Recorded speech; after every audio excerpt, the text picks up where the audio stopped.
WhatsApp my champions, कैसे हो आप सभी। मैं आपका दोस्त maths man Ranjit Pandey, India का आपका अपना इंस्टीट्यूट एसडी कैरियर इंस्टीट्यूट में आप सभी का स्वागत करता हूँ। तो कैसे हो मेरे शेरों आप सभी। उम्मीद करता हूँ बिल्कुल बेटा चकाचक, बिल्कुल बिंदास हो। और बेटा मैं भी आपके सामने उपस्थित हूँ। बेटा बिल्कुल मैं भी चकाचक, बिल्कुल बिंदास हूँ। तो बेटा हमारे और आपके बीच में कुछ दिनों का जंप आ गया था, कुछ घर पे काम था, इस करके हमारे और आपके बीच में कुछ दिनों का जंप था। उस जंप को बेटा आज से हम कवर करने की कोशिश करेंगे। और दूसरी बात, आप कह रहे हो सर ये बाल कहाँ गए, इतना बेहतरीन बाल था। तो बेटा मैं क्या ही आपसे बताऊं, कुछ लोग ऐसे थे जिसकी नजर लग गई। जिस दिन उन लोगों ने नजर लगाया उसी दिन बेटा ये मेरा कराना पड़ गया। मैं क्या ही कहूं, उन लोगों ने बस नजर लगा दी कि सर आपके बाल ये दिख रहे हैं, वो दिख रहे हैं। तो फिर दिखाना पड़ा कि भाई साहब ये देख लो। तो कुछ बच्चों की नजर लग गई। आप में से कुछ बच्चे थे जिनकी नजर लग गई, बट कोई ना, बट कोई ना। तो उसी चीज को बेटा, जो हमारे बीच का जो जंप था, उस जंप को आज हम क्लियर करेंगे। और उम्मीद करूंगा बेटा कि आगे एक भी क्लास आपका गैप नहीं होगा। आज से जो क्लास होंगी बिल्कुल बेटा कंटिन्यू होंगी। और जो भी हमारे बीच कम्युनिकेशन स्किल कमी थी, जो भी जंप था, वो किसी रीजन की वजह से था, जिस वजह से मैं आपके सामने उपस्थित नहीं हो पा रहा था। और आज मैं उस काम से फ्री हुआ। अब मैं अभी कानपुर में शिफ्ट नहीं हुआ, मैं भी बेसिकली गांव में हूँ। तो गांव से ही ये सारी क्लासें मैं आपको प्रोवाइड करने की कोशिश करूंगा, क्योंकि अभी कुछ ऐसे काम है जो गांव पे बचा हुआ, उसको मैं अभी निपटा रहा हूँ धीरे धीरे, क्योंकि मैं ही अकेली तो आपको जानती ही अपने भाई को। तो सारी चीजें देखनी पड़ रही है बेटा। जिस दिन मैं अपने सेंटर में शिफ्ट होऊंगा, उस दिन से थोड़ा सा डिजिटल के साथ पढ़ने की कोशिश करनी। फिलहाल अभी हम गाँव में हैं, तो थोड़ा ही बोर्ड से ही अपने काम को चलाते हैं। बताइए भाई को कैसे कोऑपरेट करते हैं अपन, तो ऐसे ही कोऑपरेट करेंगे। तो बेटा हमने पिछले लेक्चर में बात की थी क्वाड्रेटिक इक्वेशन का। किसकी बात की थी हमने बात की थी बेटा क्वाड्रेटिक इक्वेशन का। और क्वाड्रेटिक इक्वेशन में हमने बात की थी बेटा कि क्वाड्रेटिक इक्वेशन को सॉल्व करने का बेटा फैक्टराइजेशन मेथड। कौन सा मेथड? Factorisation method. और इसी फैक्टराइजेशन मेथड के अंदर हमने किसकी बात की थी बेटा? मिडिल टर्म स्प्लिटिंग का। मिडिल टर्म स्प्लिटिंग का, या फिर हमने बताया था जिसका मेथड वो क्या कहते हैं हम? First into last method. क्या कहते हैं उसको हम? First into last method. तो बेटा यहां तक का जहां तक मुझे याद आ रहा, तो बेटा हमने फर्स्ट इनटू लास्ट मेथड तक हमने चीजें क्लियर कर रखा था। और हमने कुछ क्वेश्चंस दिया था, बहुत सारे बच्चों का आंसर आया भी था। बहुत बहुत धन्यवाद उन बच्चों का जिन्होंने कमेंट सेक्शन में इसका जो क्वेश्चन हमने दिया था मिडिल टर्म स्प्लिटिंग का, उन्होंने आंसर दिया था। तो बेटा इसी को आगे लेके चलते हैं और कोशिश करेंगे कि 1 से 2 लेक्चर के अंदर इस क्वाड्रेटिक इक्वेशन को अपन खत्म करने की बेसिकली कोशिश करेंगे, राइट। क्योंकि थोड़ा यहाँ पे ज्यादा गर्मी हो, आप तो बिल्कुल पंखे में बैठे हो, यहाँ पे मैं गर्मी में तब जाता हूँ, तो मैं क्या बताऊँ। कोई ना बेटा, ये इसी बात को हम आगे लेके चलेंगे। और मिडिल टर्म स्प्लिटिंग या फिर कुछ ऐसे क्वेश्चंस होंगे जो सीबीएसई में आ रखे होंगे, बट कहने का मतलब ये कि बेटा हमने मिडिल टर्म स्प्लिटिंग तक 1-2 क्वेश्चन करने की कोशिश करती है, हमने 2-4 क्वेश्चन आपको दिया भी था। तो वहां से आपने बहुत ही बेहतरीन तरीके से इसका आंसर बताया था। बट इसी को हम आगे लेके चलते हैं। कुछ ऐसे क्वेश्चंस हैं जो बेटा सीबीएसई ने क्या कर रखा है, पूछ रखा है।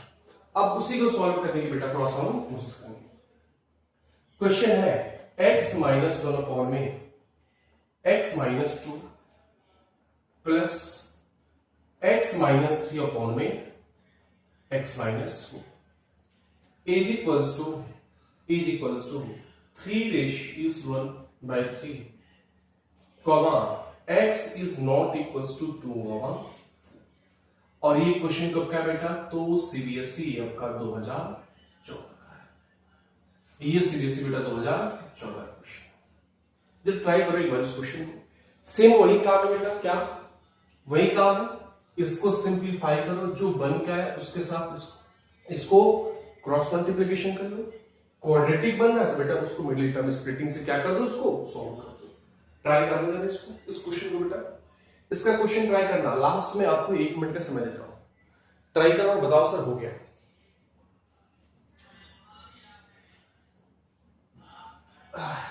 सॉल्व करके बताओ सर हो गया।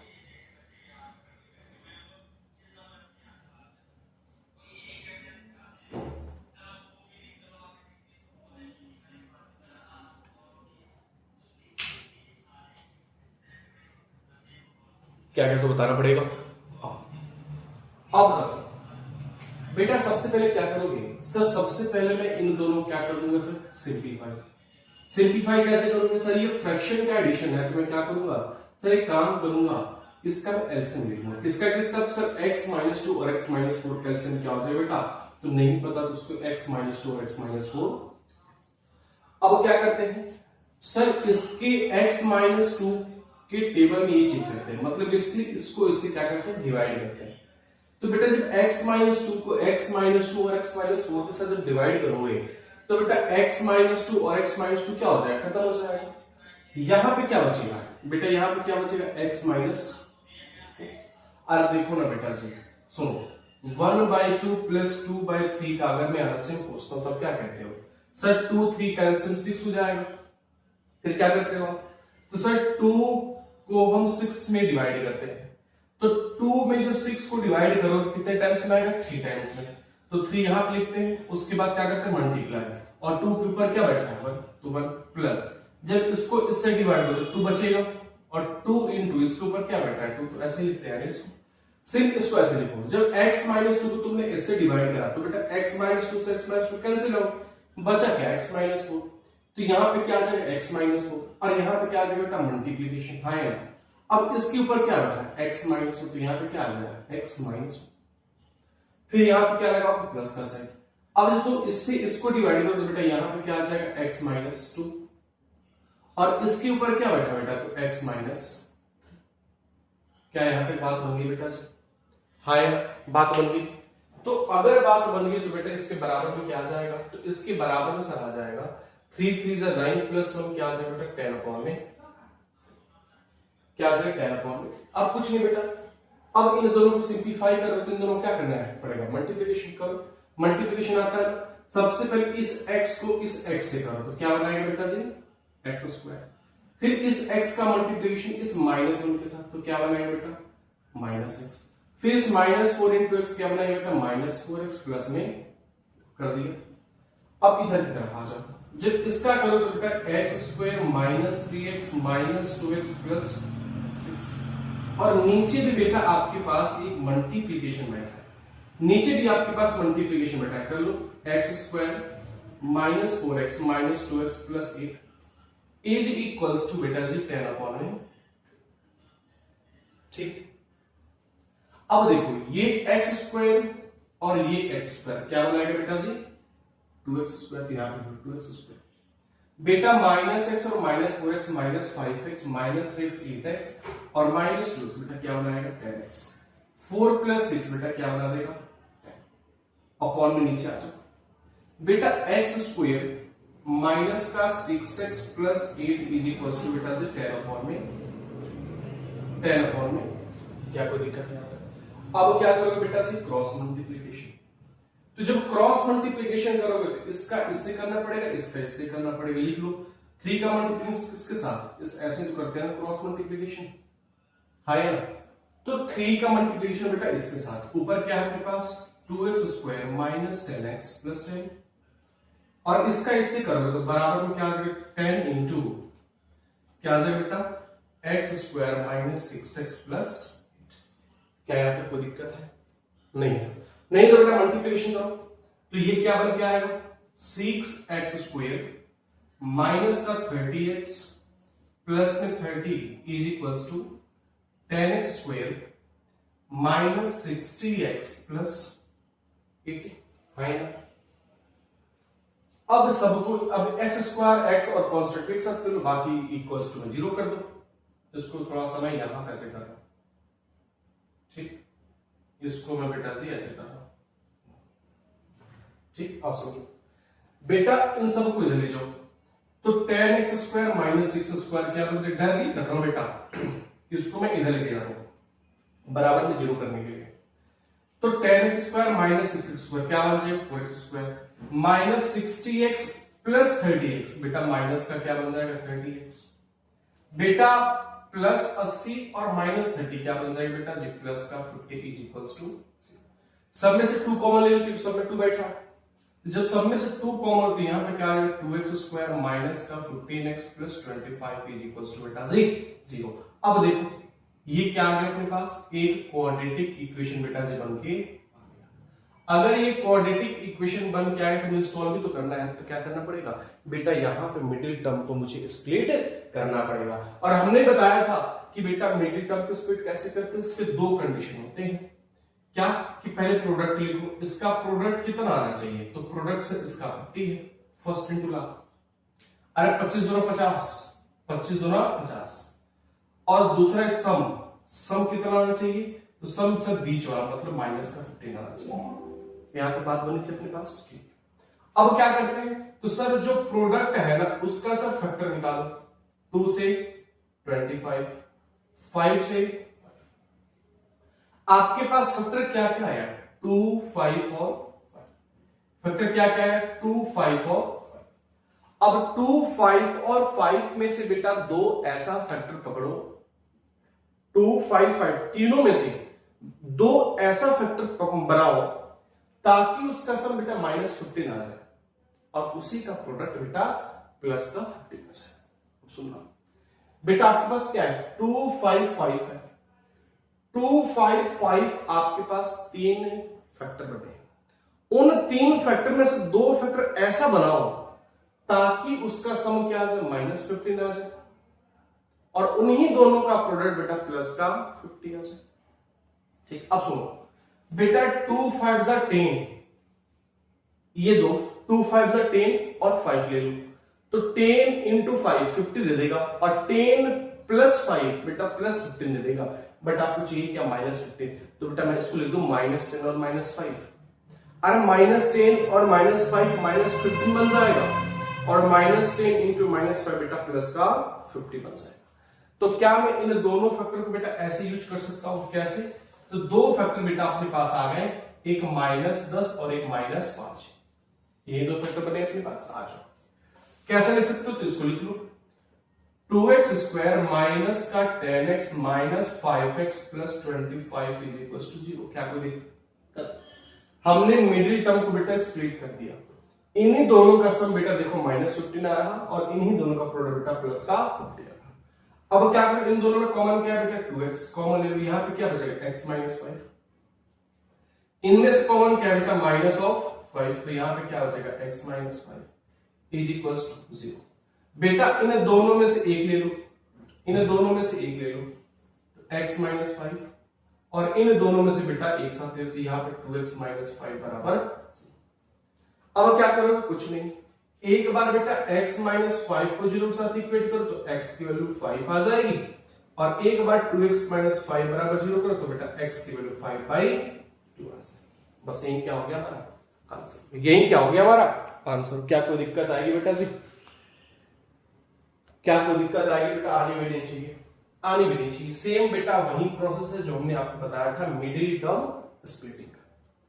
ये जैसे दिखा तो मुझे दिख गई क्वाड्रेटिक इक्वेशन बन गया, और क्वाड्रेटिक इक्वेशन को सॉल्व करने के बेटा एक ही मेथड होता है, वो कौन सा होता है, तो मिडिल टर्म स्प्लिटिंग। कौन सा मेथड होता है बेटा, तो मिडिल टर्म स्प्लिटिंग। लिख डालो इसको फटाक से, और बात बन गई तो बेटा कमेंट सेक्शन में लिख देना, तुझे मिर्ची लगी तो मैं क्या करूं।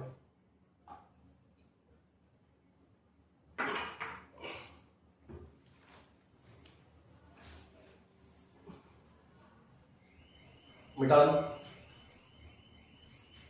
इरेज करो इसको बेटा, लिख लिया। सेम वही काम करना है बेटा, देखो सबसे पहले एलसीएम ले लो, क्रॉस मल्टीप्लिकेशन कर लो, आपके पास एक क्वाड्रेटिक बनेगा, क्वाड्रेटिक बन रहा तो मिडिल टर्म स्प्लिटिंग लगा दो, फैक्टराइजेशन मेथड। अगर क्वाड्रेटिक इक्वेशन नहीं बन रहा तो बेटा वहां से आप डायरेक्टली एक्स की वैल्यू निकालो। चलो आगे चलते हैं,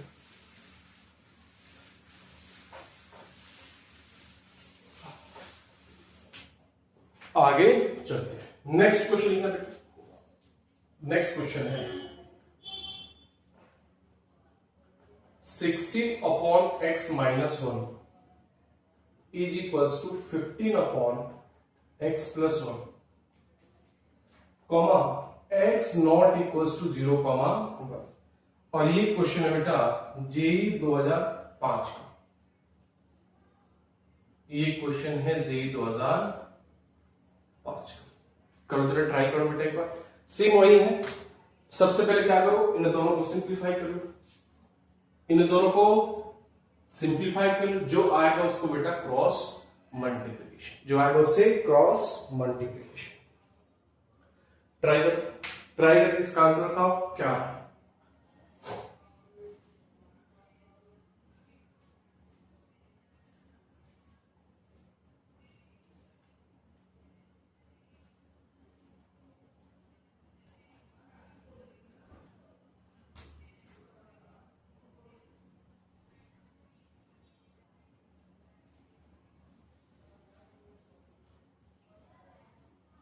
चलो मैं बताता हूं, आज मैं बताता हूं। सबसे पहले क्या करो बेटा, इसको सिंप्लीफाई करो। सिंप्लीफाई करने के लिए इसका डिनोमिनेटर बेटा 1 बैठा है, कोई बात नहीं, इन दोनों कैल्सियम ले लो। तो x1 कैल्सियम क्या आ जाए बेटा, x टाइम 1 टाइम में जाएगा यहाँ पे 16 और यहाँ पे क्या आ जाएगा बेटा जी, ठीक है। इज इक्वल्स टू में क्या है बेटा अपने पास 15 अपॉन में x प्लस, अब क्या करोगे क्रॉस मल्टीप्लीकेशन, क्रॉस में इसका मल्टीप्लीकेशन इसके साथ और इसका मल्टीप्लीकेशन बेटा इसके साथ, तो ये क्या हो जाएगा x plus 1 into 16 minus X is equals to 15 into, बेटा इन दोनों को मल्टीप्लीकेशन करो तो x इंटू 16x माइनस का बेटा एक्स स्क्वायर प्लस में 16 माइनस का x इज इक्वल्स टू बेटा, ठीक। अब बेटा देखो ये कितना है 16x माइनस x, ये क्या बन जाएगा 15x minus x square plus 16 is equals to 15x। बेटा इससे ये क्या हो जाएगा खत्म, क्योंकि एक प्लस है दूसरा माइनस है, minus x square is equals to बेटा minus of 16 minus minus plus x की वैल्यू क्या आ जाएगी बेटा प्लस माइनस, है ना, यही क्या हो जाएगा अपना, यही क्या हो जाएगा बेटा आंसर, ये क्या हो जाएगा आंसर।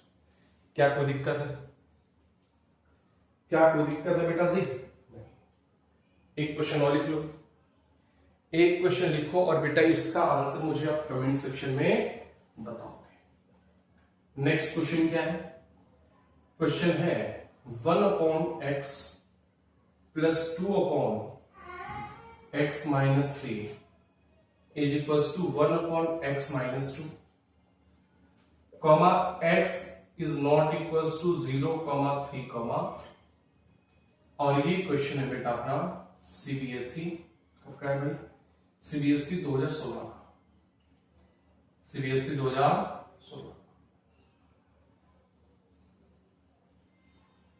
इसका आंसर बेटा मुझे आप कमेंट करके बताओगे कि इसका आंसर क्या आएगा। इसका आंसर बेटा मेरे को आप कमेंट करके बताओ कि इसका आंसर क्या आएगा, बस बात बन गई। इस क्वेश्चन को सॉल्व करो और दैट मींस इसका आंसर मुझे बेटा कमेंट सेक्शन बताओगे कि यहां से x की वैल्यू को सॉल्व करने के बाद रिजल्ट किसके बराबर होगा, रिजल्ट किसके बराबर होगा। या तुम तो घर पे बैठ के चाय और पी रहे हो, मेरे को कुछ खाने दो यार।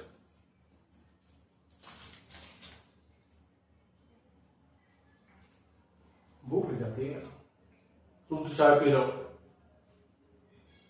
तो मैं भी सोचा मैं भी कुछ खा पी लो यार। इसका आंसर बेटा मेरे को क्या करोगे आप कमेंट सेक्शन में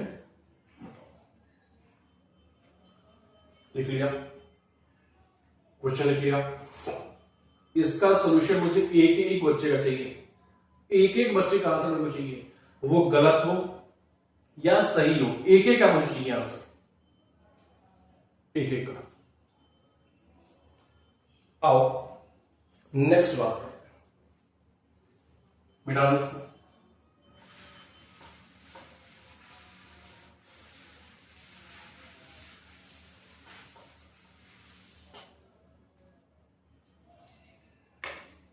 आओ पहले मैं बेस बनाता हूं, किसका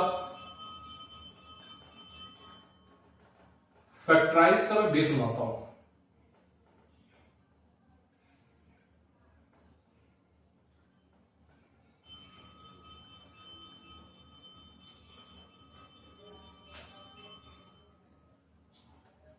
बेस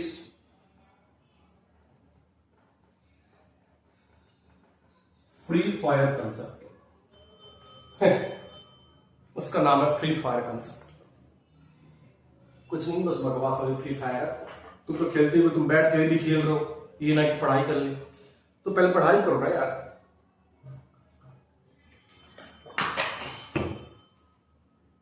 क्यों झूठ बोल कर खेल रहे हो तुम फ्री फायर? पढ़ाई कर लो। आ जाओ, ये कंसेप्ट का हमने एक नाम दे दिया, फ्री फायर कंसेप्ट। और जैसे मैं आपको एक कंसेप्ट नाम दिला फ्री फायर कंसेप्ट, तो फटाक से दिमाग के अंदर आना चाहिए सर ये फ्री फायर कंसेप्ट था, ये फ्री फायर कंसेप्ट था। अब सुनो बेटा एक चीज जरा, अगर मैं सोचूं कि मैं 5 को क्या लिख सकता हूं, 5 को मैं क्या लिख सकता हूं, तो आप कहोगे सर 5 को 1 into 5 लिख सकते हो, कॉमा सर √5 into √5 लिख सकते हो। हाँ ना, बताओ जरा, लिख सकते हो? एक चीज बताना बेटा, अगर मुझे ऐसी कोई इंटीजर दे दे जिसके ऊपर रूट ना लगा हो, ऐसी कोई इंटीजर दे दे जिसके ऊपर रूट, जैसे मानो, बट वो इंटीजर पॉजिटिव इंटीजर की बात कर रहा हूं, इंटीजर कोई भी हो बट वो इंटीजर क्या हो, पॉजिटिव हो, तो उस इंटीजर क्या मैं लिख सकता हूं, root of same integer into root of same integer. अरे लिख सकता हूं कि नहीं लिख सकता, ये बताओ। बात वही है, root of same integer into root of same integer करोगे तो बेटा वही इंटीजर उनके आएगा। ठीक है, सेम इंटीजर का मतलब कि जो इंटीजर आपसे यहां पे पूछा, जैसे यहां 5 था तो मैं इसको लिख सकता हूं क्या, इसको मैं क्या लिख सकता हूं बेटा जी, √5 इंटू, मतलब root of same integer into root of same integer, but वो इंटीजर बेटा पॉजिटिव का होना चाहिए। ये तो पहला कंडीशन। अब मुझे बताओ कि अगर आपके पास कोई इंटीजर है तो मुझे अगर रिक्वायर्ड पड़ रहा है कि मैं उसको रूट के अंदर लिखूं तो बेटा उसको रूट के अंदर मैं लिख सकता हूं। बट अगर मुझे रिक्वायर्ड पड़ रही है कि मैं 5√3 की कुछ वैल्यू लिखना चाहता हूं, या फिर ऐसा समझो 3√2 को मैं क्या लिख सकता हूं, तो एक तो बात बन गई कि सर अगर ये √2 है ना तो सर यहां पे क्या लिखोगे और यहां पे तुम प्लस में क्या लिखोगे, सर उससे फर्क नहीं पड़ेगा। फर्क ये पड़ेगा सर दोनों में √2 और √2 अवेलेबल होगा, तभी सर जाके समथिंग मानो 2√2 और ये 1√2 सर मिलकर 3√2 बनाएगा।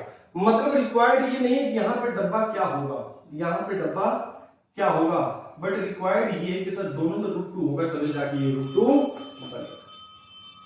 हाँ यार, सपोज को अगेन बताता हूं, 5√3 है तो यहां पे डब्बा में तुम क्या लिखोगे और प्लस यहां पे तुम डब्बा में क्या लिखोगे वो तुम्हारे ऊपर है, बट इतना कंफर्म है कि इस डब्बा के पीछे √3 और √3 मौजूद होगा तभी जाके ये √3 बन के आएगा। बात होने की, ठीक है। मतलब अगर कोई चीज किसी इंटीजर के प्रोडक्ट में है और तुम उसको सम में कन्वर्ट करना चाहते हो, तुम उसको सम लिखना चाहते हो तो बेटा सम में मतलब क्या, जिस पे रूट लगा बेटा उसको 2 टाइम्स लिखना पड़ेगा। तुम यहां पे तुम क्या लिख रहे हो बेटा उससे फर्क नहीं पड़ेगा, फर्क इस बात से पड़ेगा कि पीछे √2 √2 √3 है या नहीं। या फिर अगर मैं आपसे कहता हूं कि 11√5 तो तुम सम में कैसे लिख सकते हो, तुम सम में कैसे लिख सकते हो, तो तुम कहोगे सर यहां पे आप क्या लिख रहे हो और यहां पे आप क्या लिख रहे हो, सर उससे फर्क नहीं पड़ेगा, फर्क इस बात से पड़ेगा कि यहां पर √5 और यहां पर √5 है या नहीं। अब तुम कहोगे सर ये देखो √5 और √5 बनेगा तो 11√5 बन जाएगा, समथिंग यहां पे कोई वैल्यू डाल दो, जैसे 7 और 4 डालो तो 11√5 बन जाएगा। बट तुम कहोगे सर मैं √5 यहां पे नहीं डालना चाहता हूं, और एक कंडीशन के लिए मान लो कि यहां पर हमने 7√5 के लिए और यहां पर हमने 4√5 के लिया तो 11√5 बन जाएगा। बट तुमने कहा कि सर ये √5 मत यूज करो। अब जरा बताओ क्या ये 11√5 बनेगा कभी जिंदगी में, क्या 11√5 बनेगा? नहीं बनेगा ना, क्योंकि एक में √5 और एक में √5 नहीं है। तो अगर इसको ऐसे बढ़ना है तो सम में बेटा इसका दोनों पे रूट होना पड़ेगा। अदर देन तुम ऐसे नहीं कह सकते सर ये √5 हटा दो सर 11√5 बन गया, नहीं बेटा, अगर ये √5 चाहिए दोनों पे √5 का होना पड़ेगा, दोनों पे √5 का बेटा होना पड़ेगा। बात बन गई, तो ये बेस है। अगर ये बेस है तो बेटा मैं एक फैक्टराइजेशन मेथड बताता हूं, उस फैक्टराइजेशन मेथड को अपने दिमाग के अंदर बेटा जी डाल लेगा। और दिमाग के अंदर डालने का मतलब ये है कि बेटा ये जो कंसेप्ट बताने जा रहा हूं ये बेटा वही मिडिल टर्म स्प्लिटिंग है, बट बच्चे देख के इस चीज को डर जाते हैं, बट अपने को बेटा डरना नहीं है।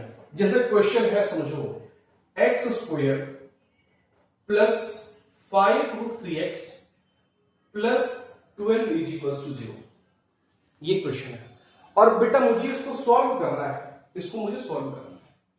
तो बेटा सबसे पहले इस चीज बताओ कि ये सर ये क्वाड्रेटिक इक्वेशन है, हाँ या ना, पहले देख लो एक बार। ये क्या है तो ax square plus bx plus c लिखा हुआ है।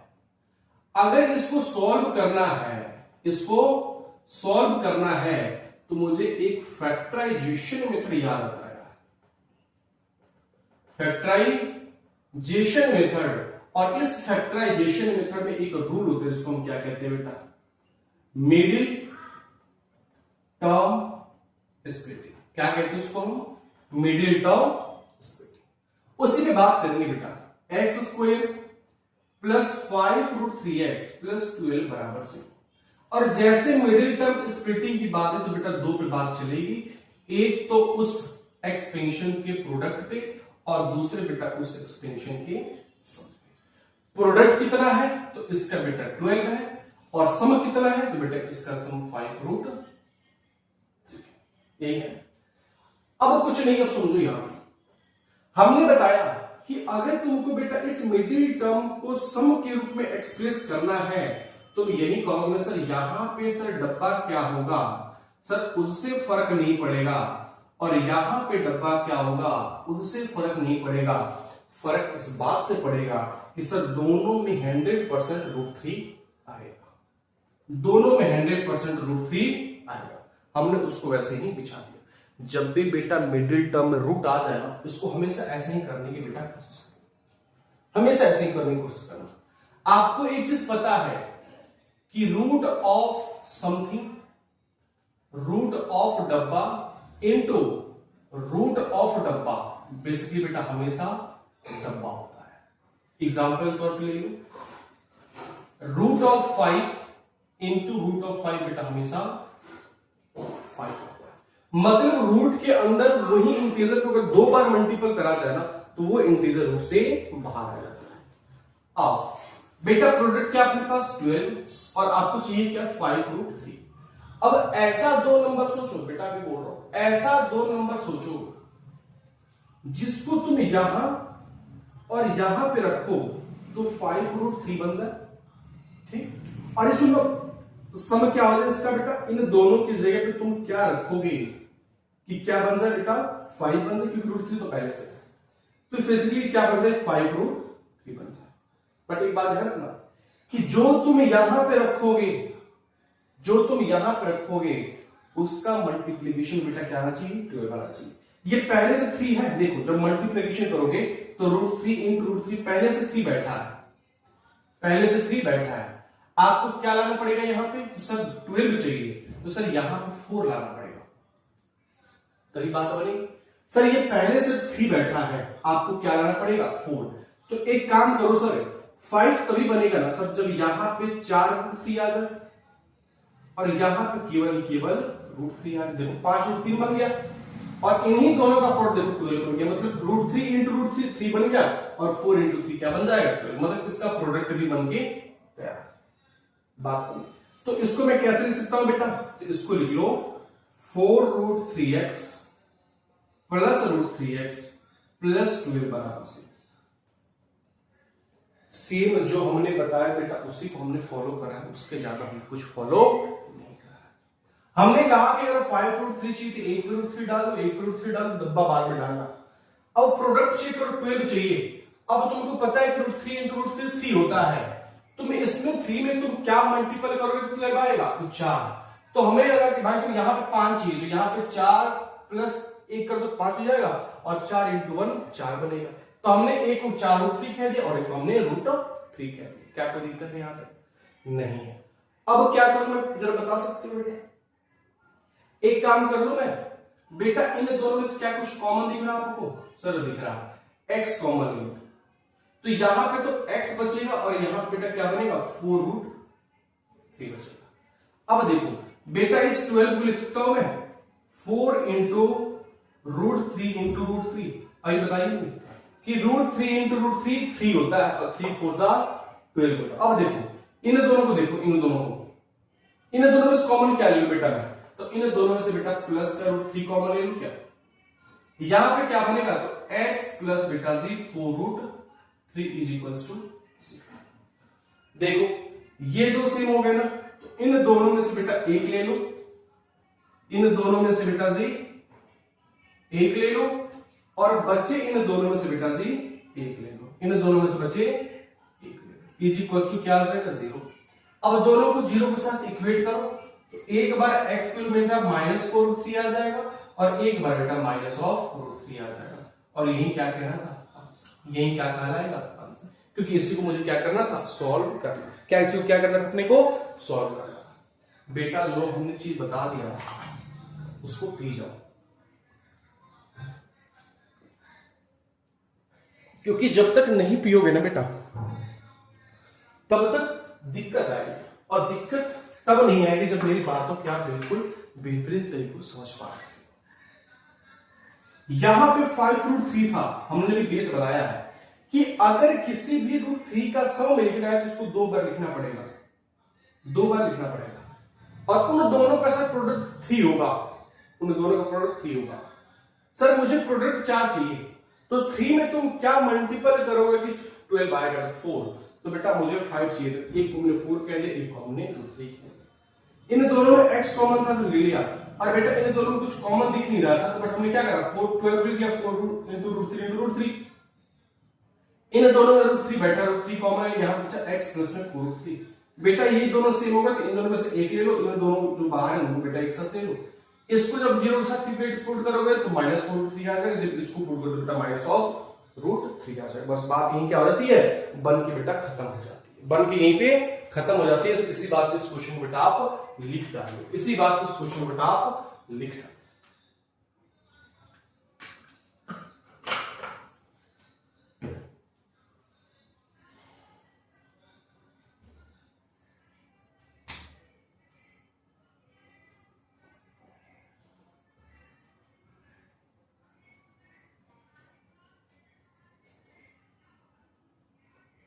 लिख दिया, लिख डाला है नहीं भाई साहब,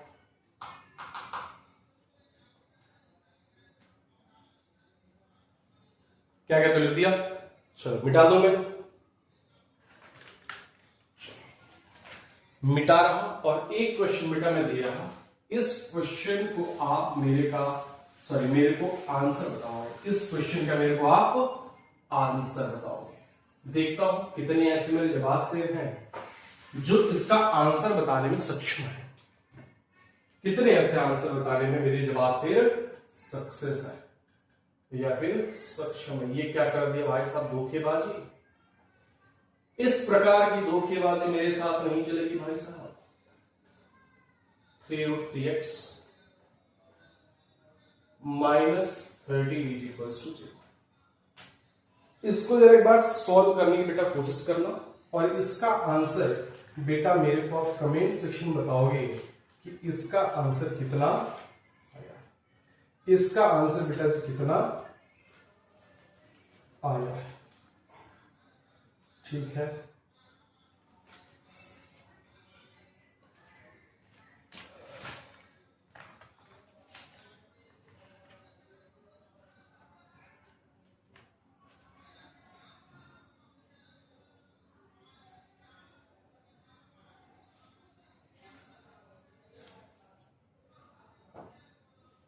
बिठा दो, इसका आंसर बेटा मुझे कमेंट करके बताओगे आप कि इसका आंसर कितना, इसका आंसर कितना बेटा जी आएगा, इसका आंसर कितना आएगा। चलो आगे बढ़ जाओ, चलो इसको मिटा रहा हूं बेटा, इसको मिटा,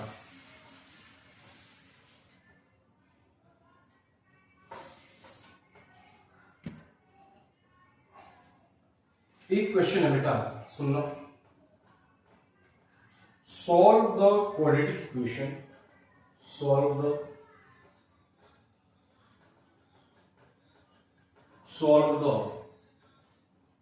quadratic equation by factorization method, by factorization method। Question क्या है? X square minus 2ax plus में a square minus B square is equals to 0। और ये क्वेश्चन है बेटा अपना सीबीएसई 2000 कब का है? सीबीएसई 2012 कब का क्वेश्चन है? सीबीएसई 2012। ट्राई करना बेटा इसको, एक बार ट्राई करो। सेम वही है जैसे फैक्टराइजेशन की बात आई, तो बेटा मिडिल टर्म स्प्लिटिंग आ जाओ। अच्छा ट्राई करो फिर बताता हूँ इसको, ट्राई करो फिर बताता हूँ इसको ट्राई करो, उधर बताता हूँ। तब तो थोड़ा सा इंक डाल दूंगा।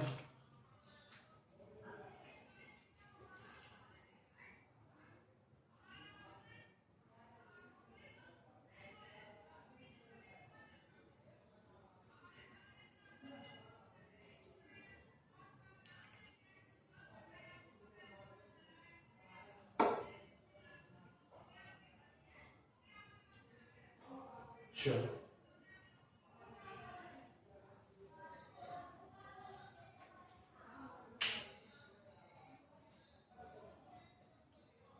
मिटा दो, चलो मिटा दो। क्वेश्चन करने की बात करते हैं। क्वेश्चन क्या है बेटा? X square minus 2x plus ए स्क्वायर माइनस बी स्क्वायर बराबर 0। बेटा जैसे इसको सॉल्व करने की बात आई तो मुझे दिमाग में क्या है बेटा? एक चीज आई, कौन सा? तो मिडिल टर्म स्प्लिटिंग। क्या है? Middle term splitting. और जैसे मिडिल टर्म स्प्लिटिंग, इसमें दो चीज ध्यान रखना पड़ेगा बेटा। एक तो इसका प्रोडक्ट और एक तो बेटा इसका प्रोडक्ट। कितना है देखो, ये सब सी है, ए स्क्वायर माइनस बी स्क्वायर, इसका क्या है बेटा? प्रोडक्ट है। और सम क्या होना चाहिए इसका? Minus of. अब इस क्वेश्चन को लिखो, X square minus 2ax plus A square minus B square is equal to 0। बेटा इस A square minus B square का मतलब क्या होता है? A plus B into A minus B, यही होता है। तो इसके जगह पे अगर मैं इसको लिखूं ए plus B into A minus, तो क्या कोई दिक्कत होगी आपको? ए plus B into A minus B बराबर 0। अब बेटा यहां पर आपको चाहिए क्या? 2a चाहिए। अब ये दो प्रोडक्ट है, इन दोनों का मल्टीप्लिकेशन ए स्क्वायर माइनस बी स्क्वायर होता है। अब जरा देखो, इस a प्लस बी और यहां पे a माइनस बी को मैं क्या लिखूं ताकि माइनस ऑफ 2a आ जाए? तो देखना, अगर मैं प्लस करता हूं इन दोनों को तो इससे ये खत्म हो जाएगा, केवल 2a बचेगा। बेटे मेरे को क्या चाहिए? माइनस 2a चाहिए। तो एक काम करो, यहां पे a प्लस बी था और यहां पे बेटा a माइनस बी था। क्या करना पड़ेगा? तो एक मैं काम करूं, क्योंकि माइनस 2a चाहिए मतलब a वाला नेगेटिव होना चाहिए दोनों। तो बेटा एक बार इसमें माइनस से मल्टीप्लाई कर दो और एक बार इससे माइनस से मल्टीप्लाई कर दो। फर्क क्या पड़ेगा कि ये minus A minus B minus A plus B हो जाएगा, फिर इससे ये खत्म, माइनस ऑफ 2a। मतलब मैं इस a प्लस बी को लिख सकता हूं कैसे? तो एक्स स्क्वायर माइनस का a प्लस बी और माइनस का a माइनस बी प्लस में बेटा जी a plus B into A minus B बराबर 0 आया। बात नहीं। अब तुम खुद सोचो सर आपने ऐसे क्यों लिखा? अरे भाई सब a प्लस बी और a माइनस बी था, तुमको 2a चाहिए था, तो ये तुम यहाँ प्लस करोगे तो इससे ये खत्म, 2a मिल जाएगा, जो कि नहीं चाहिए, माइनस 2a चाहिए, तो माइनस वाले को माइनस करना पड़ेगा, तो माइनस माइनस से 2a हो जाएगा। बस बात खुद नहीं करा हमने, थोड़ा सा दिमाग लगाओ 10th के विद्यार्थी भाई साहब। अब ऐसा तो नहीं है कि, अब देखो इन दोनों में क्या कुछ कॉमन दिखा आपको? यहाँ पे भी x लगाना पड़ेगा, यहाँ पे भी x। इन दोनों में कॉमन क्या ले सकते? x ले लो, तो यहां पे क्या बचेगा बेटा? x माइनस क्या बचेगा? x minus A plus B बचेगा। इन दोनों में से क्या कॉमन दिख रहा है बेटा आपको? इन दोनों में से minus of a minus B common ले लो, तो अंदर क्या बचेगा बेटा? x minus A plus B बचेगा इज इक्वल्स टू बी। बेटा देखो ये और ये दोनों सेम हो गए, तो इन दोनों में से एक बाहर ले लो, उन दोनों में से एक बाहर ले लो, और सेम इसका और इसमें से एक बच गया, तो इन दोनों को बेटा एक साथ अंदर ले लो। अब क्या करोगे, दोनों को एक एक करके जीरो के साथ इक्वेट करो। जब x minus A plus B को जब जीरो के साथ इक्वेट करो तो x की वैल्यू क्या आ जाएगी बेटा a प्लस बी, और जब इसको एक बार पुट करोगे x minus minus of a minus B is equals to 0, तो x की वैल्यू क्या आ जाएगी बेटा a माइनस बी। तो एक आपकी वैल्यू ये रही और दूसरी बेटा वैल्यू ये रही, और यही क्या हो जाएगा अपना, यही क्या हो जाएगा अपना आंसर। क्या कोई दिक्कत है, लिख डालो। सेम काम हमने कुछ नहीं करा है, मिडिल टर्म स्प्लिटिंग के लिए ये दिया था, ये दिया था, हमको इसको यूज करके ये बनाना तो हमने इसको यूज करके बना दिया। बट बेटा एक काम करना पड़ेगा, थोड़ा सा दिमाग आपको कैलकुलेटिव लगाना पड़ेगा, तभी बेटा बात बनेगी, अदरवाइज बात नहीं बनेगी बेटा जी। थोड़ा सा दिमाग खपाना पड़ेगा, थोड़ा सा दिमाग लगाना पड़ेगा कि कैसे क्या मैनिपुलेट करूंगा तो चीजें बन के आएंगी।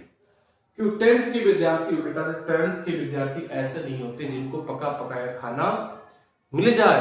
टेंथ के विद्यार्थी को ऐसा होना चाहिए जिसको खाना बनाना पड़े और खाना बनाने के बाद उसको खाना पड़े।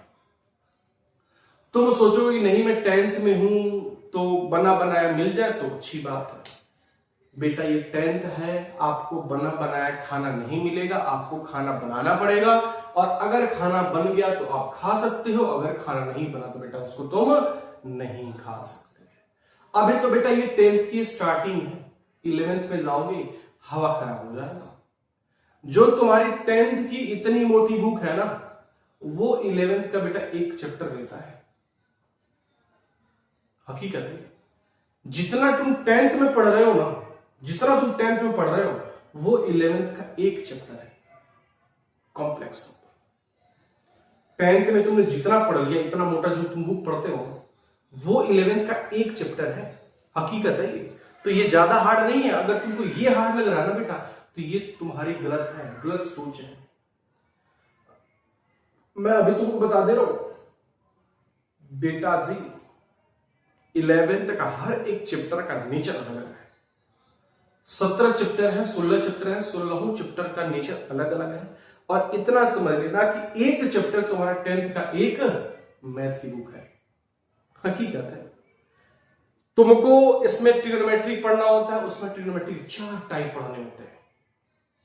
तुमने नाम भी नहीं सुना होगा, तुमने बस नाम सुना होगा ट्रिग्नोमेट्रिक, बस ट्रिग्नोमेट्रिक खत्म हो गई। अरे नहीं भाई साहब, वो तो शुरुआत थी। मैं अभी बोल रहा हूं, मैं झूठ नहीं बोल रहा हूं। जितना तुम्हारा मैथमेटिक्स का एक पूरा मूल चैप्टर है ना, जो मैथमेटिक्स पूरा एक मैथ है ना, वो बेटा 11th का एक चैप्टर है। मैं बता रहा हूं, तुमको बस पता है कि ट्रिग्नोमेट्रिक है, बस कोई दिक्कत नहीं है बेटा। इसी 11th में इसी ट्रिग्नोमेट्रिक का अलग अलग वैरायटी पढ़नी होती है। तुमको 10th में पढ़ना है केवल ट्रिग्नोमेट्रिक रेशियो। 11th में जाओ तो क्या पढ़ना पड़ेगा, trigonometric function, trigonometric ratio, trigonometric equation, solution of triangle. 4 है, और चारों अपने आप में एक चैप्टर है यार साहब, अपने आप में चैप्टर है। आप समझ लो कि कहां तक तुम्हारी पहुंच है। तो बेटा आपको खाना बनाना पड़ेगा। अगर तुम खाना नहीं बना पा रहे हो दिक्कत आएगी बेटा, अगर तुम खाना बना पा रहे हो तो बेटा दिक्कत नहीं आएगी। क्योंकि बेटा हमेशा आपको हर चीज बनी बनाई नहीं मिलेगी, आपको लाइफ में बेटा स्ट्रगल करना पड़ेगा। और ये हकीकत बात है, जब तक कोई बच्चा, जब तक कोई मेरा चैंपियंस बेटा स्ट्रगल को फेस नहीं करता ना, तब तक वो सक्सेस की सीढ़ी पे चढ़ ही नहीं पाएगा। हकीकत है बेटा, जो जितना स्ट्रगल करेगा उतनी ही सक्सेस के करीब आएगा। हमने अपनी आपके सामने स्टोरी बताई की है। मैं बहुत जमीन से उठा हुआ इंसान हूं, बट आपके सामने आज खड़ा हुआ। एक समय था कि मैं अपने आप को बेच चुका था, एक समय था कि मैं अपने आप को बेच चुका था, और एक समय कि मैं आपके सामने खड़ा हूं। तो जितना स्ट्रगल करोगे बेटा, उतने ही तुम सक्सेस को फेस करोगे, और जितना ही तुम स्ट्रगल से दूर होगे ना, उतने ही तुम सक्सेस से और दूर होते चले जाओगे। क्योंकि सक्सेस ऐसा नहीं है बेटा कि तुमने आज कुछ नहीं कर रहा, परसों नहीं कर रहा, नरसों करोगे तो हो जाएगा। नहीं बेटा, सक्सेस एक सीढ़ी के तौर पे चलती है, प्रोसेस है उसका। बहुत बार तुम नीचे गिरोगे, बहुत बार तुम ऊपर उठोगे, लेकिन लास्ट में तुम सक्सेस को पालोगे। तो बेटा अगर तुम स्ट्रगल कर पा रहे हो तो चीजें बहुत इजीली तरीके से मिल जाएगा। और एक बात मैं हमेशा यूज करता हूं बेटा, हमेशा यूज करता हूं कि आप कुछ भी कर रहे हो ना, आप कुछ भी कर रहे हो, एक बार अपने मम्मी पापा का शक्ल देख लेना, मम्मी पापा की उम्मीदें को देख लेना, समझ लेना कि उनकी उम्मीदें क्या है, उनकी कितनी औकात है मुझे पढ़ाने की। हकीकत बात है बेटा, हकीकत बात है, मैं जो बोल रहा हूं, उनकी औकात इतनी नहीं है कि तुमको उतना पढ़ा सके, बट फिर भी वो तुमको पढ़ा रहे हैं, वो अपनी औकात से ज्यादा कर रहे हैं। बट फिर भी तुमको ये पता नहीं चल रहा कि मेरे पापा मम्मी क्या कर रहे हैं ना। तो बेटा अगर तुम कुछ भी कर रहे हो ना, तो उससे पहले एक बार मम्मी पापा के बारे में सोच लेना कि तुम करने क्या चाहते। हकीकत है बेटा, इस एज में चीजें समझ में नहीं आती है, डायरेक्शन बहुत अलग अलग होती है। बट मैं हमेशा कहता हूं बेटा, डायरेक्शन हमेशा दो बनाओ, पाथ हमेशा दो बनाओ। और पाथ दो बिट बनाने का मतलब क्या है कि आपने बहुत ही अच्छी सी प्यारी सी कहावत सुनी होगी कि अगर तुमको बहुत ऊंचाई तक जाना है तो बेटा, अगर किसी भी पेड़ को बहुत तुमने ऊंचा देखा होगा, वो ऊंचा कब जाता है, जब उसकी ब्रांचेस नहीं होती हैं। आपने ये कहावत सुनी होगी कि अगर तुमको ऊपर तक जाना है, बहुत ऊंचाइयों तक सक्सेस लेना है, तो बेटा आपको ब्रांच ज्यादा नहीं बनानी पड़ेगी। बट मैं कहता हूं बेटा, ब्रांच बनाओ, ज्यादा नहीं, मात्र एक बनाओ। मतलब आपके अंदर दो ब्रांच होना चाहिए, एक जिसके लिए तुम मेहनत कर रहे हो, जिसके लिए तुमने अपने आप को 200% अपने आप को तुमने झोंक रखा है, जो तुमको चाहिए उसके लिए बेटा तुम अपनी जी जान लगा दो। बट हाँ, हो सकता है कि बाय लक चीजें ना मिले, तो क्या तुम बैठे रहोगे? नहीं, उसके लिए तुम्हारा ब्रांच सेकंड है कि अगर तुम ऊपर पहुंच गया, तुम ऊपर नहीं रह पा रहे, ऊपर तुमने अचीव नहीं करा, तो बेटा अगर तुम गिरो तो कम से कम एक ब्रांच पे तो तुम पकड़ लो, ताकि नीचे गिरो नहीं। तो वो ब्रांच बेटा अपना टैलेंट, वो ब्रांच अपना टैलेंट। अगर तुम अपने सक्सेस के तौर पे काम कर रहे हो तो वो आपकी पहली अचीवमेंट है कि आप उसको प्रोसेस करो। बेटा आप अपने औकात से ज्यादा उसको दो, उस चीज को हासिल करने के लिए जो आपका गोल है, वो अपनी औकात से ज्यादा, मतलब औकात का मतलब अपनी पढ़ाई से जितना तुम दे सकते हो उससे ज्यादा उसको अचीव करने के लिए दो। बट हो सकता है कि बाय लक बाय चांस आपको वो चीज नहीं मिला, तो बेटा आप अपने टैलेंट के ऊपर भी साथ में काम करते चलो कि अगर वो चीज नहीं मिली तो मैं ये चीज कर सकता हूं, वो चीज कर सकता हूं। तो बेटा हमेशा दो चीज बात करना। और मैं अगेन रिपीट करूंगा, बेटा अगर तुम कुछ कर भी रहे हो ना, तो एक बार अपने मम्मी पापा का शक्ल देख लेना कि किस दम पे, किस औकात से बाहर जाके तुमको वो चीजें फील कराते हैं। बट वो तुमको फील नहीं करा पाते हैं कि मेरे अंदर क्या चीजें चल रही हैं। वो बेटा तुमको फील करना पड़ेगा, क्योंकि तुम इतने बच्चे से नहीं हो, तुम बहुत ही ज्यादा मैच्योर हो चुके हो। और ये मैच्योरिटी बेटा तुम अगर आज नहीं दिखाओगे, कल नहीं दिखाओगे, तो बेटा आने वाले समय में तुम बहुत ज्यादा पछताने वाले हो, बहुत ज्यादा पछताने वाले। मैं आपसे इसलिए शेयर कर देता हूं कि बेटा मैं आपको एक बड़ा भाई का दर्जा देता हूं, मैं सर का दर्जा नहीं देता, मैं एक बड़ा भाई का दर्जा देता हूं, और मैं भी आपको एक छोटा भाई की तरफ समझता हूं। इस करके मैं बेटा आपसे एक रूबरू होने की कोशिश करता हूं, जो मैंने फील कर रखा है और मैं हकीकत बताता हूं। मैं हर बार आपसे यही चीज कहता हूं, क्यों कहता हूं? क्योंकि वो सारी चीजें बेटा हमने फील कर रखा है। एक समय था जहां पर मेरे पास कॉपी पेन नहीं हुआ करता था, हमने चद्दर पे या फिर जिस पे लिखकर उसको पढ़ा करता था। तो बेटा हमने फील कर रखा है। तो जो चीज को कोई फील कर रखा होता है बेटा, वही उस चीज को बताता, ताकि तुम लाइफ में उस चीज को फेस ना कर पाओ। तो बेटा फेस ना कर पाओ, इसके लिए बोल रहा हूं बेटा, जितना जल्दी हो सके सुधर जाओ, वरना बेटा आने वाला समय बहुत ही गंदा होने वाला है। तो ये क्वेश्चन था, अपने पास क्या था? हमारे पास एक क्वेश्चन था, x² minus 2ax plus a² minus b² बराबर 0। हमने देखा कि अगर इसको सॉल्व करना है तो बेटा इसको मिडिल टर्म स्प्लिटिंग करना पड़ेगा। और जैसे ही मिडिल टर्म स्प्लिटिंग करें, इसमें दो चीज आए, एक तो प्रोडक्ट और दूसरा बेटा सम। प्रोडक्ट को हमने कुछ ऐसे लिख दिया, सम को बेटा हमने ऐसे लिखो ताकि उसकी वैल्यू -2a आ जाए। प्रोडक्ट में आपको a² माइनस b² ही चाहिए, मतलब आपको दो फैक्टर मिलेगा, a प्लस b और a माइनस b, दो ही फैक्टर मिलेगा। अब इन दोनों फैक्टर तुम कैसे लिखो ताकि -2a आ जाए? तो बेटा जब -2a का मतलब ये होगा कि a के आगे भी माइनस हो, मतलब इसके आगे भी माइनस हो और इसके आगे भी माइनस हो, जब माइनस माइनस क्या बनेगा, 2a बनेगा। तो बेटा हमने क्या करा, दोनों तरफ एक यहाँ माइनस लगा दी और एक यहाँ माइनस लगा, ताकि माइनस को 2a बन जाएगा। और इन दोनों में से बेटा हमने x कॉमन था, हमने x कॉमन ले लिया। इन दोनों में बेटा a माइनस b कॉमन ले लिया, यहाँ बचा x और यहाँ बचा a प्लस b। और बेटा ये दोनों साथ है, इनको हमने एक साथ ले लिया, जो बाहर थे बेटा हमने उसको एक साथ ले लिया। दोनों फैक्टर को हमने 0 के साथ इक्वेट करके बेटा वहां से हमने x की वैल्यू निकाली। बेटा इस क्वेश्चन को एक बार रिपीट जरूर करना, 2012 का क्वेश्चन था, 2012 का क्वेश्चन था। लिखो इसको फटाक से।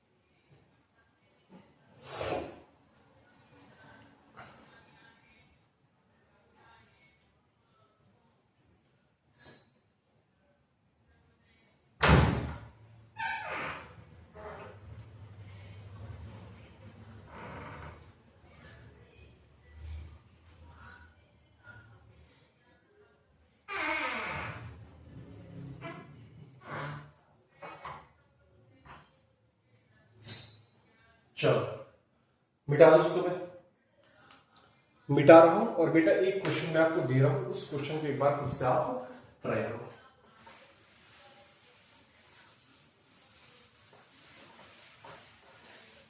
ठीक, इस क्वेश्चन का बेटा मेरे को आंसर बताओगे कि इसका आंसर क्या आएगा। क्वेश्चन है a square b square x square plus b square x minus a square x -1 बराबर 0। आओ सबसे पहले क्या करना है बेटे, इसको सॉल्व करना है। ये कह रहा है क्वाड्रेटिक फैक्टराइजेशन में से सॉल्व करो। एक काम करो, तो ऑलवेज भी क्लियर ही है यार। देखो जरा, ये क्वेश्चन दे रखा है, ये 2005 है, कितना घटिया सा क्वेश्चन दे रखा है यार। ये कितना घटिया सा क्वेश्चन दे रखा, बताओ। तुम तो बेटे इसको हाउ में उड़ा दोगे, हाँ यार। अब देखो जरा, इन दोनों में क्या कॉमन ले सकते हो, इन दोनों में क्या कॉमन ले सकते हो भाई साहब, सर बी स्क्वायर एक्स दोनों मौजूद है। यहाँ पे क्या बचेगा, ए स्क्वायर एक्स, और यहाँ पे क्या बचेगा, प्लस में। क्या घटिया यार, इन दोनों से -1 कॉमन है बेटा, यहाँ पे क्या बचेगा, ए स्क्वायर एक्स, और यहाँ बचेगा बेटा प्लस में प्लस में। बेटा ये दोनों सेम हो गए, इन दोनों में से एक ले लो प्लस में, और बेटा इन दोनों में से आप एक ले लो, जो बाहर बैठे बी स्क्वायर एक्स -1 बराबर 0। एक बार ए स्क्वायर एक्स प्लस 1 को 0 के साथ इक्वेट करो, और एक बार बी स्क्वायर एक्स -1 को 0 के साथ इक्वेट करो। जब इसको करोगे तो बेटा यहां से ए स्क्वायर एक्स इक्वल टू क्या आ जाएगा, -1, तो x की वैल्यू क्या आ जाएगी बेटा, -1 अपॉन में ए स्क्वायर। और जब यहां से इक्वेट करो तो x की वैल्यू क्या आ जाएगी बेटा, 1 अपॉन में बी स्क्वायर। यही क्या आ जाएगा दोनों। सो आपके पास एक गिवन था, अब मुझे दिखा भाई साहब मेरे को फैक्टराइजेशन तो ऑलवेज भी फैक्टराइजेशन पे है ही, है ना। देखो इन दोनों का प्रोडक्ट, इनका प्रोडक्ट बन, इन दोनों का जो प्रोडक्ट है, ये दोनों प्रोडक्ट बन रहे। तो हमने क्या करा, इन दोनों में से देखो बी स्क्वायर एक्स स्क्वायर यहाँ पे, बी स्क्वायर एक्स, मतलब ये दोनों में बी स्क्वायर एक्स कॉमन है, तो यहां से बी स्क्वायर एक्स कॉमन लिया तो यहाँ पे ए स्क्वायर और एक्स बचेगा, और यहाँ पे प्लस 1 बच जाएगा। इन दोनों में से -1 कॉमन ले, तो यहाँ दोनों क्या हो जाएगा बराबर, और जैसे इन दोनों बराबर है, इन दोनों में से क्या करूंगा बेटा, ए कॉमन ले लूंगा, और जो बाहर बैठा उन दोनों में से मैं एक ले लूंगा। अब दोनों को एक बार 0 के साथ इक्वेट करके बेटा यहाँ से आप x की वैल्यू निकाल सकते हो। उस बात को लिख डालो। ये 2005 का था, कितना घटिया सा क्वेश्चन था। अब तुम बताओ, तुम किसी को फोड़ फाड़ दोगे यार, बोर्ड को, तो बोर्ड को फोड़ फाड़ दोगे, हाँ है ना। घटिया घड़ी से देता मेरे प्यारे बच्चे के सामने यार, तुम तो उसको धुआं धुआं कर दोगे तुम। ये तुमको पागल बना रहा क्वेश्चन करना।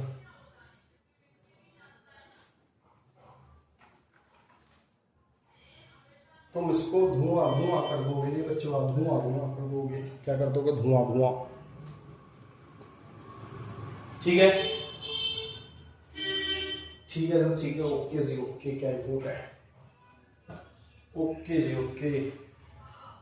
अगर ओके का रिपोर्ट है तो मैं इसको मिटा रहा हूं और एक क्वेश्चन दे रहा हूं और देखता हूं कितने ऐसे मेरे जवाब से हैं जो क्वेश्चन को कर पा रहे हैं, जो उस क्वेश्चन को कर पा रहे हैं। क्वेश्चन लिखना, क्वेश्चन क्या है भाई साहब? क्वेश्चन है 1/x+4 -1/x-7 is equals to 11/30, x not equals to -4,7। और ये क्वेश्चन है बेटा सीबीएसई 2011। ट्राई करो इस क्वेश्चन को। इस क्वेश्चन का आंसर को बताना भाई कमेंट सेक्शन में। इसका आंसर आप मुझे बताओ, इसका आंसर बेटा जी क्या होगा? इसका आंसर क्या कमेंट सेक्शन बता सकते हो आप सभी? बिल्कुल से बता सकते हैं, कैसी बात है। तो बेटा इसका आंसर मुझे आप कमेंट सेक्शन में बताओगे।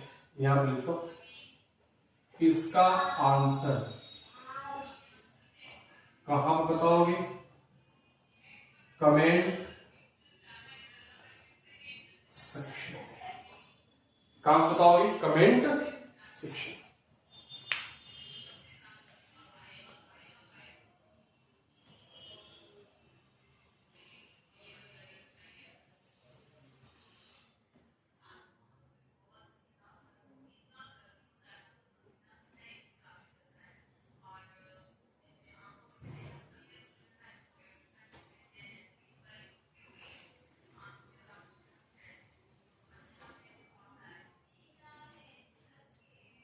चलो इसका आंसर बेटा मेरे को बता दें आप, right.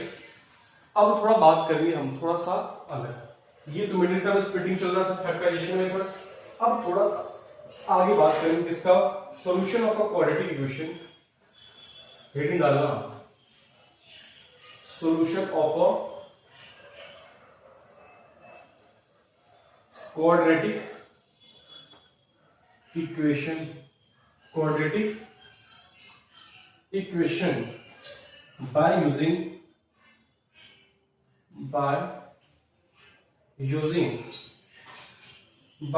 the quadratic formula। quadratic formula, और उस फॉर्मूला का नाम क्या है?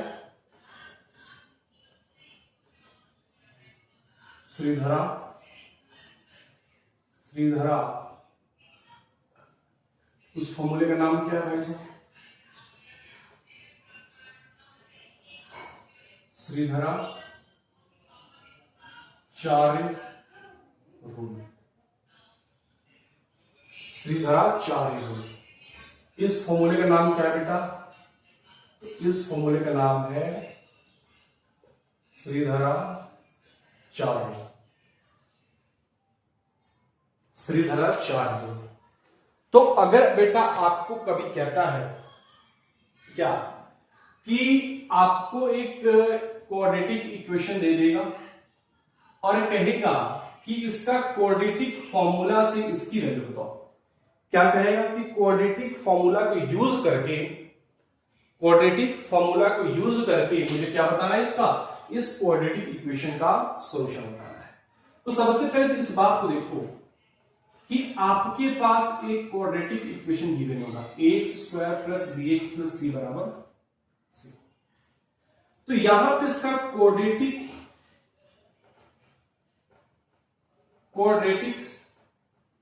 फॉर्मूला क्या होता है? तो क्वाड्रेटिक फॉर्मूला x बराबर होता है बेटा, क्या होता है इसका? क्या होता है? तो -b ±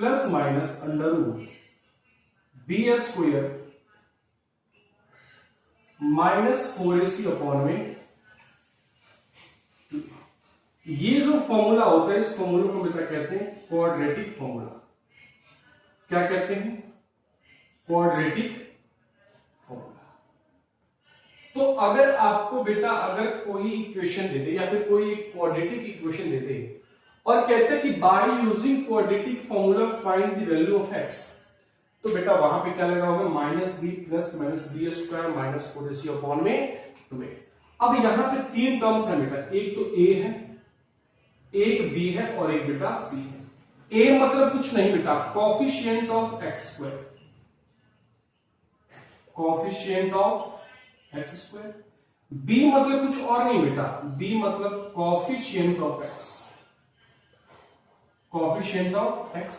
और सी मतलब कुछ और नहीं बेटा, सी मतलब कांस्टेंट, सी मतलब कांस्टेंट। तो ये तो किसी क्वाड्रेटिक इक्वेशन का बाय यूजिंग क्वाड्रेटिक फॉर्मूला क्या होता है, तो x बराबर minus B plus minus under root B square minus 4ac upon बेटा जी 2a, bc अपॉन बेटा 2a। अरे यार मार्कर इंक खत्म हो गया, ठीक, चलो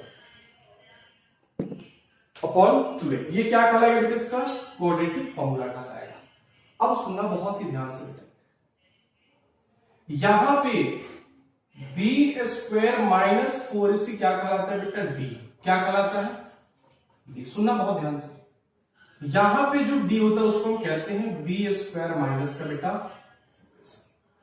और यहां पे डी बराबर बी स्क्वायर माइनस 4ac का मतलब क्या है, ये क्या होता है, तो बेटा ये जो डी है इसको हम कहते हैं डिस्क्रिमिनेंट। क्या कहते हैं बेटा, डिस्क्रिमिनेंट। मतलब अगर आपको एक क्वेश्चन देते, जैसे सपोज करो हमने कहा 2x square plus 3x plus 2 बराबर 0, find the right the discriminant,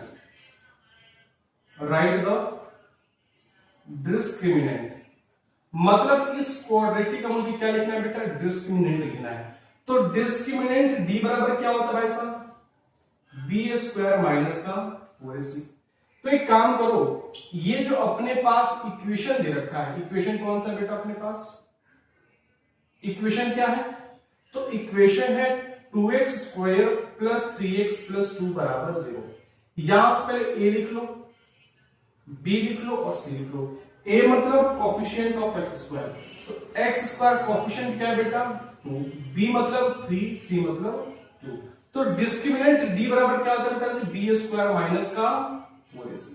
तो b मतलब क्या, अब लिख लो डिस्क्रिमिनेंट, d बराबर बी स्क्वायर मतलब बेटा 3 का स्क्वायर 9 माइनस 4ac, 4 यहां पर d बराबर 3 का स्क्वायर माइनस 4, a मतलब 2, c मतलब 2, तो क्या आ जाएगा 3 का स्क्वायर बेटा 9 माइनस 4 गुना 8 गुना 16, तो d कितना आ जाएगा, यहीं से डायरेक्ट कर लो, d कितना आ जाएगा, तो 9 minus 16 equals to minus of 7।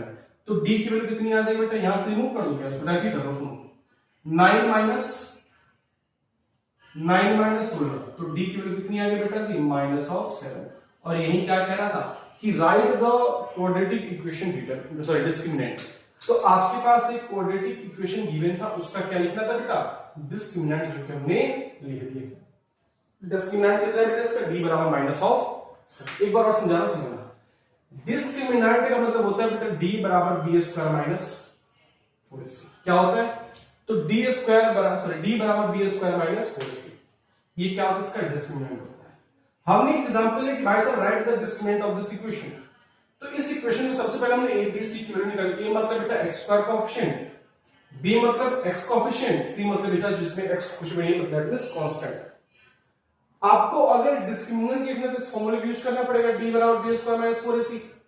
तो d बराबर b मतलब बेटा 3 का स्क्वायर 9 माइनस 4ac मतलब बेटा 4 इंटू 2 इंटू 2, 4 गुना 8 गुना 16, तो 9 माइनस 16 कितना आ जाएगा, d बराबर माइनस ऑफ 7। और d बराबर माइनस ऑफ 7 इस क्वाड्रेटिक इक्वेशन का क्या कहलाएगा, तो इस क्वाड्रेटिक इक्वेशन का बेटा जी डिस्क्रिमिनेंट कहलाएगा। क्या कहलाएगा, डिस्क्रिमिनेंट कहलाएगा। बात बनी, मैं कहना क्या चाहता हूं, इसको पहले लिखो, इसको पहले एक बार लिखो।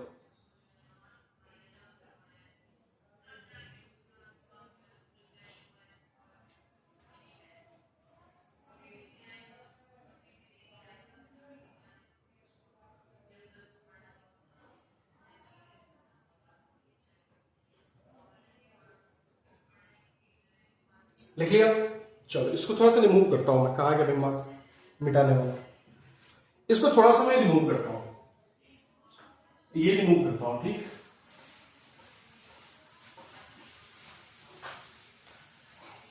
सुनो सुनो फ्रेंड्स, x बराबर क्या होगा अपने पास, minus B plus minus root of b square minus 4ac upon में 2a। और यहां पे जो d होता है वो क्या होता है अपने पास, बी स्क्वायर माइनस का 4ac, नहीं होता, हाँ है ना, होता है ना। तो जरा एक चीज बताओ, और ये जो d है वो d क्या है अपने पास, इस d को बेटा हम कहते हैं डिस्क्रिमिनेंट। क्या कहते हैं, डिस्क्रिमिनेंट। अगर जब भी क्वेश्चन के अंदर अगर इसके डिस्क्रिमिनेंट लिखो बेटा, मतलब इस वाले फॉर्मूले को आप यूज करोगे।